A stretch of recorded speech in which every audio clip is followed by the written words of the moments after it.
Hey guys, Chris here from Lifeline EMS Training. We're going to do our second in our What Would CAPNO Do series. This one will be cyanide. Cyanide, not carbon monoxide. Cyanide, that triple bond carbon to nitrogen right there, along with that solo hydrogen on the corner.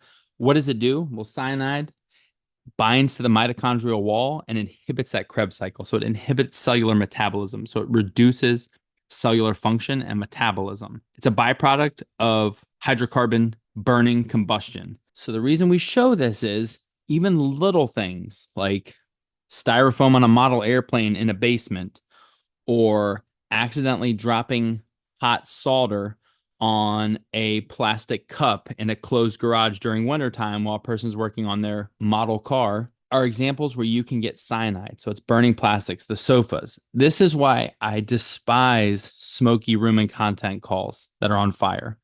Because while there's not a lot of fire and there's not a lot of, burning inferno and a lot of cool firefighting things to do, it's the smoke that will kill you. It's the smoke that damages you. It's the smoke that knocks you down. And it's those products, the toluene, the phosgene, the carbon monoxide, and the cyanide in this instance.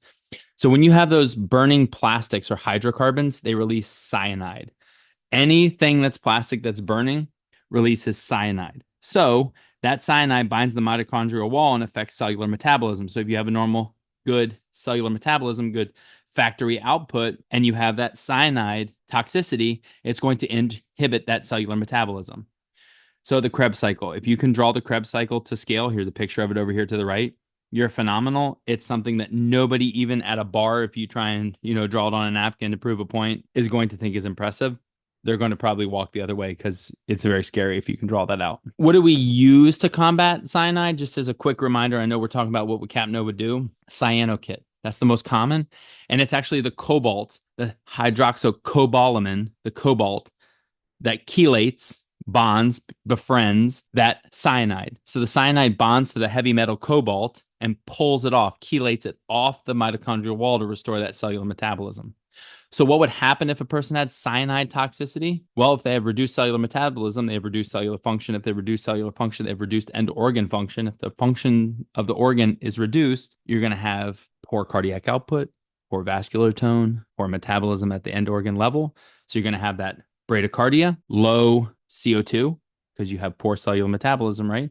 Poor metabolism, reduced hydrogen ion production, which bonds with bicarbonate from the kidneys, like we've talked about before, and makes CO2 in water. You're going to have a reduced blood pressure. You're going to have reduced SpO2 and perfusion pleth. You're going to have reduced mentation. And so this person is going to be on the low end of everything, but it'll be in the context of that environment where they've had that burning or combusting hydrocarbon. That's what CAPNO would do with cyanide toxicity. It would be low. And unlike the pulmonary embolism one and some of the other ones we talked about, this one, the person's not necessarily going to be tachypnic because they're going to have the reduced diaphragmatic function from the reduced cellular metabolism and end organ function. As always, we hope that helped. And if you have any questions, hit us up at info@lifelineemstraining.com. And we hope you have a great day.